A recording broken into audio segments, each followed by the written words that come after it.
2015년 2월 중순입니다. 영국의 브리스톨은 인구 약 50만 명의 도시입니다.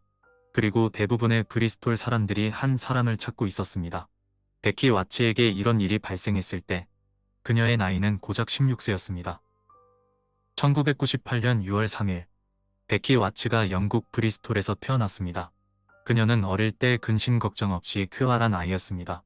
베키의 부모님은 그녀가 3살 때 헤어졌었지만 그녀는 아버지 데런과 새어머니인 앤지와 함께 살게 됐습니다.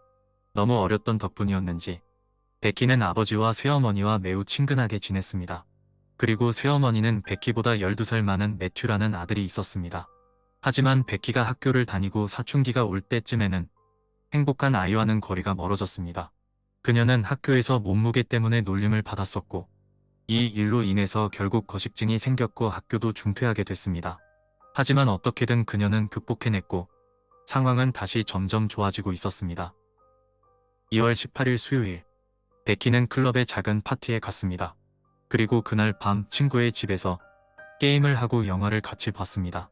다음날 19일에 그녀는 집으로 돌아왔고 새어머니인 앤지가 병원에 가기 전까지 그녀와 잠시 수다를 떨고 있었습니다.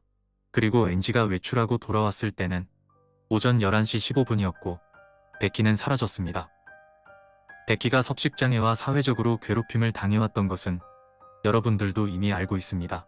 그리고 그녀의 아버지는 베키가 아주 소심하다고 했습니다. 그녀 혼자서는 어느 매장이든 혼자 가는 것이 어려웠다고 합니다. 너무 소심해서 버스비도 낼 수 없었기 때문에 아예 걸어 다녔습니다. 아무런 연락도 없이 사라진 베키가 걱정된 나머지 아버지는 즉시 신고했습니다.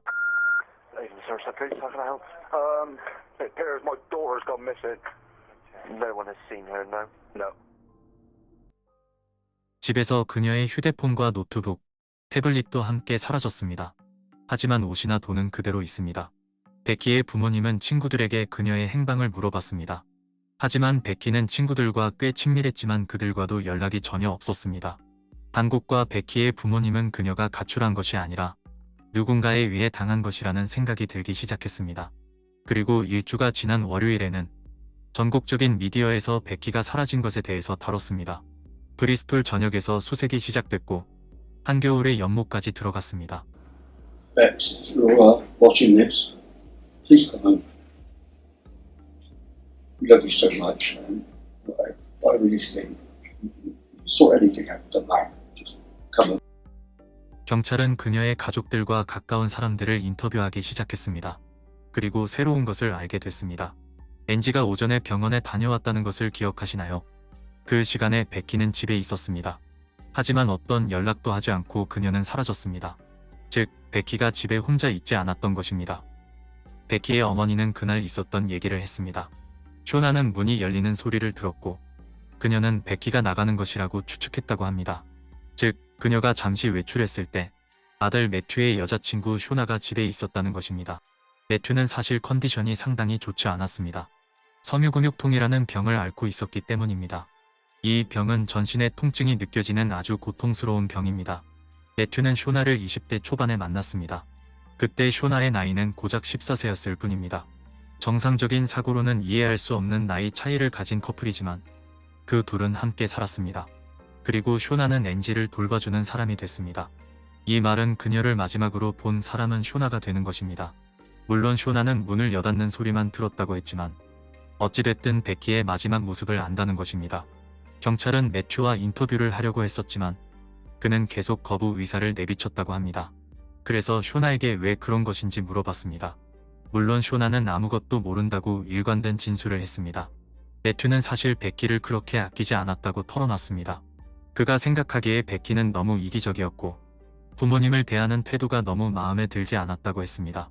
그리고 그들의 진술은 굉장히 일관적이었고 속마음까지 털어놓는 것 같았습니다. 하지만 왠지 모르게 너무 짜임새가 완벽하다고 경찰은 느꼈고 그들은 베키가 문을 쾅 닫고 뛰쳐나갔다는 부분부터 다시 조사를 하기 시작했습니다. 그리고 그들은 수색하던 중 베키 방의 문틀 위에서 혈흔을 발견하게 됐습니다. 그리고 혈흔의 지문도 묻어 있었습니다. 과학수사대가 혈흔의 지문 주인을 찾았습니다. 바로 베키의 오빠인 매튜였습니다. 그들은 즉시 매튜를 구속했습니다. 그리고 쇼나 역시 그 시점에 매튜와 같이 있었다고 판단됐기 때문에 같이 잡혀 들어갔습니다. 그리고 모두들 베키가 살아있기를 바라고 있었기 때문에 그들의 혐의는 살인이 아니라 납치입니다. 매튜와 쇼나는 다시 경찰에 인터뷰를 진행하게 됐습니다. Is there anything that happened that could be significant in the disappearance of Rebecca?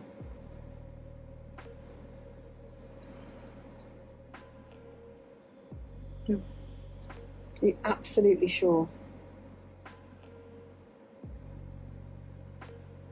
Yes.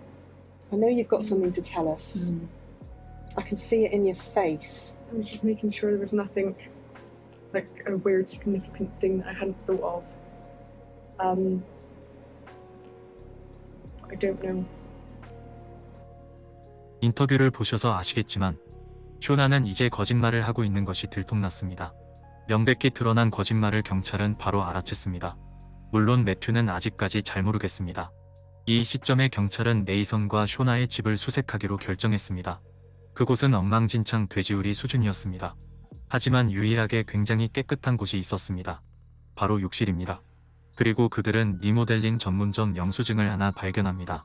그것은 베키가 사라진 날로 보고된 날인 2월 20일에 발행됐습니다. 그리고 영수증에는 원형 톱, 장갑, 고글, 마스크를 구입한 것으로 적혀 있습니다. 그리고 CCTV에도 그가 확실히 찍혔습니다.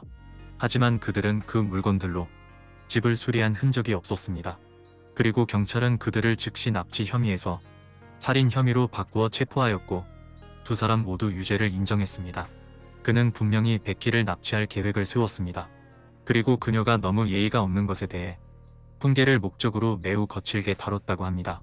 하지만 너무 화가 난 나머지 그녀의 목을 졸랐다고 합니다. 그리고 이건 사고였다고 주장합니다. 그리고 마침내 베키를 찾을 수 있었습니다. And Somerset police have said that body parts have been found at a property in Bristol. Formal identification has not yet been completed, but Becky's parents say they are devastated by the news. 조사가 진행되며 더욱 충격적인 이야기가 나오게 됩니다. 쇼나의 휴대폰에서 모든 것이 밝혀졌습니다. 매튜와 쇼나는 사실 굉장히 기분 나쁜 성벽을 가지고 있었습니다. 그들은 소녀들에게 집착했습니다. 쇼나의 휴대폰 메시지는 대부분 소녀를 데려오고 싶다는 것이었습니다. 그리고 결국 그들은 실제로 자신들의 성벽을 위해 베키를 선택했던 것입니다. 엔지가 병원에 갔던 그 짧은 시간에 매튜는 스턴건과 수갑 등을 가지고 집에 왔습니다. 그리고 베키를 질식시켰습니다. 그 후 날붙이로 몸을 찔러댄 후 자신의 집으로 데려와서 쇼나와 같이 즐겼던 것입니다. 그리고 다음날 욕실에서 그들은 그녀를 토막내고 봉투에 토막낸 그녀와 소금을 넣고 이웃집 창고와 마당에 몰래 숨겼던 것입니다. 그가 베키의 예의에 대해 얘기했던 모든 것이 거짓말이었던 것입니다. 2015년 11월 13일 그들에게 최종 판결이 내려졌습니다. 매튜는 종신형을 선고받았고 33년 뒤에 가석방 자격을 얻을 수 있습니다. 쇼나는 살인에는 직접적인 연관이 없었던 점 때문에 17년형을 선고받았습니다. 수백 명의 사람들이 실종된 소녀 베키의 장례식에 참석하기 위해 브리스톨에 모였습니다. 그리고 그녀의 가족의 요청에 따라 많은 사람들이 그녀의 관을 싣고 가는 마차를 향해 분홍 장미를 던졌습니다. 시간 내어 시청해주셔서 감사합니다. 언제나처럼 또 뵙겠습니다. 다음 영상에서 만날 때까지 모두 몸조심하세요. 구독과 좋아요는 영상 제작에 힘이 되며 여러분의 의견도 남겨주시면 감사하겠습니다.